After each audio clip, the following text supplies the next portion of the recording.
आपादमौळि पर्यन्तां गुरूणां कृतिं स्मरेतेन विघ्नप्रणश्यन्ति सिद्ध्यन्ति च मनोरथाः। लक्ष्मीतनोतु नितरामितरानपेक्षमन्विद्वयं निगमशाकिशिखाप्रवालम् हैरम्बमम्बुरुहडम्बरचौर्यनिघ्नं विघ्नाद्रिभिदशतधारधुरन्तरन्तः। सर्वेषां स्वागतम्. So we are in the Bhavarta session for the 42nd shloka. And in the 41st shloka Bhavarta, we were looking, not Bhavarta, Saṃskāra session. We were looking at the concepts of Shravana, Manana, and Nididhyasana. Now, this Nididhyasana, we need to understand. This is not a normal concept, because here the confusion is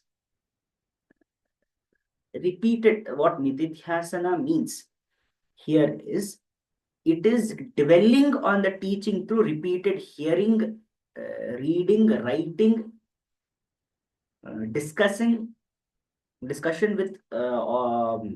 others also on whatever is the teaching is.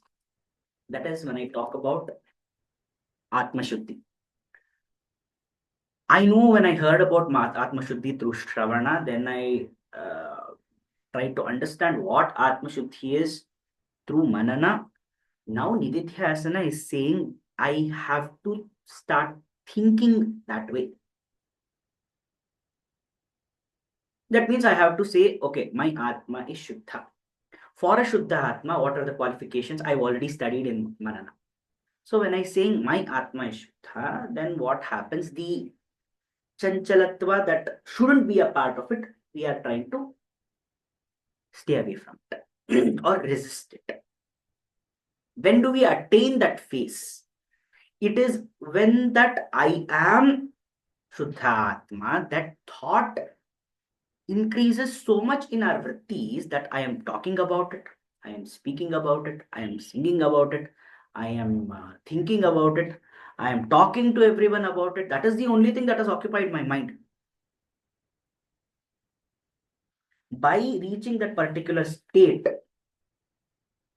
that is a state of abhyasa, vairagya, that is meditation as normally it is said, we will be able to assimilate that particular nature.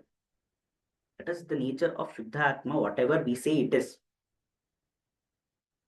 Like, for example, let us consider the instruction is, I'm a good athlete. Okay. Somebody told me I'm a good athlete, Shravana. Then I try to understand what this good athlete means. He has to have certain kind of characteristics. What is that? Physically, he must be good. He must be good at some sports, some athletics. He must be able to attain a certain level of expertise in them. And he must be able to, receive accolades, get appreciation, etc., etc. And it can be very, when we say that person's a good athlete, we have certain qualifications, right? All that we are trying to understand, what is the meaning of a good athlete? That's all. Then we come to Nididhyasana, where we are saying, when we are saying that we are a good athlete, what is the essentials of a good athlete? We have seen, to achieve those essentials, I'll obviously have to do some things. That means, let us say, I'm good at certain things. That means I have expertise in some sports. When will I attain that expertise? Only by repeated practice. Therefore, I will start practicing that. That is Nididhyasana. Then I say there should be accolades or appreciation. When will I get them? Only when I start participating in competitions. When I start competing with others. So this way, Nididhyasana is dwelling on what are the essentials of the thought that we have learned from Manana. So only when we do Shravana and Manana properly, we will be able to reach the state or practice Nididhyasana. And nididhyasana is a constant state. There is no giving up over there. There is no ending. Because the thought that I am Brahman requires certain conditions. That condition requires that I should go beyond time. When Swami Vivekananda says that you have a goal, make that goal your only target, and it will fill your body. Every organ will get enlightened by only that thought that you need to attain that goal, and you will chase that goal and you will achieve it. That's what he's saying over here. Practice nididhyasana. If I'm saying that I'm a good athlete, then what are the lakshana of a good athlete that has been understood by me in Manana? Therefore, everything starts to behave in the way that fulfills that target of a good athlete. My practice, my eating habits, the time I devote towards practicing that craft, all that thing, it starts to automatically realign themselves towards achievement of that goal. This is nididhyasana. So for that, what is important is that I need to start internalizing the thought that I want to become.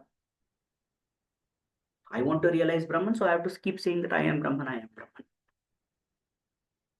And obviously, when I'm saying I am Brahman, I cannot indulge in all these manifested forms, because what is the one thing that the Brahman Tattva uh, is restricting or refusing to understand, is to come within the frame of the manifested forms.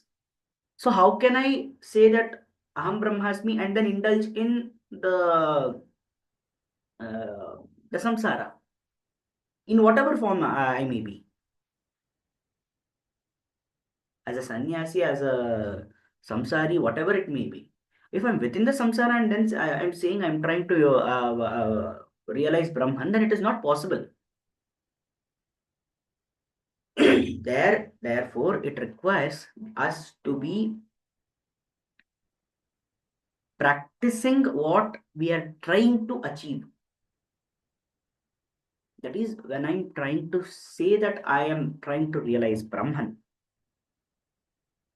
then it is only possible for me to achieve that or try to achieve that when I understand what is the nature of that Brahman.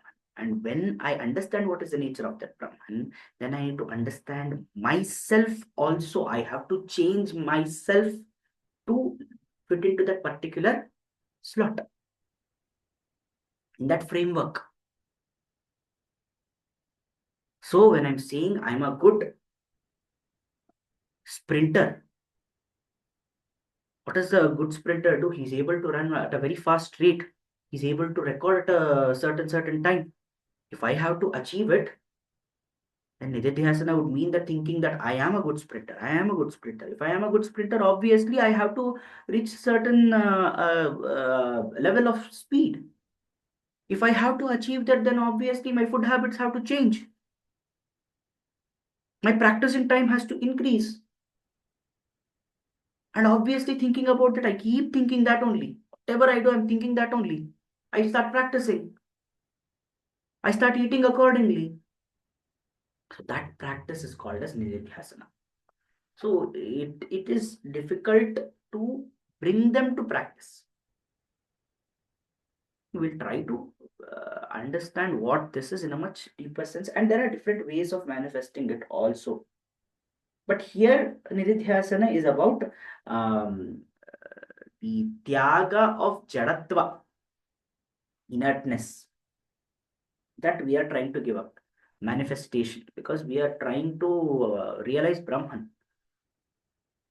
So when I am Brahman, we saw all the nature of Brahman, Prakasha, uh, Ajaha, all those things, that when we are saying limiting it to ourself, reaching that stage, obviously, see, I can Prakasha Rupa. How can I say Prakasha Rupa with this Sharira? I have to understand my Atma as Prakasha Rupa. Therefore, I have to first see my Atma. I can't see my Atma with this eyes. I can only experience it. And therefore, if I have to experience it, I need to indulge in contemplation of myself. I need separation of myself. Sthula Sharira, Sukshma Sharira, Karana Sharira. Only when I reach the Karana Sharira, I understand, okay, there is Prakasha Rupa. So understanding it in that way. So that is Nididhyasana.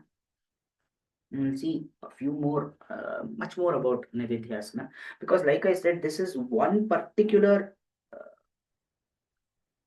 concept, tattva, that is used in understanding all the philosophies. Dvaita, be it Dvaita, be it Visishta Dvaita, be it Advaita. This method is used for all three. So therefore, we'll see more about it. स्वस्ति प्रजाभ्यः प्रतिपालयन्तां न्यायेन मार्गेण मही महिषा गोब्राह्मणेभ्यो शुभमस्तु नित्यं लोकाः समस्ताः सुखिनो भवन्तु कायेन वाचा मनसेन्द्रियैर्वा बुद्ध्यात्मना वा प्रकृते स्वभावात् करोमि यद्यत् सकलं परस्मै नारायणाय इति समर्पयामि।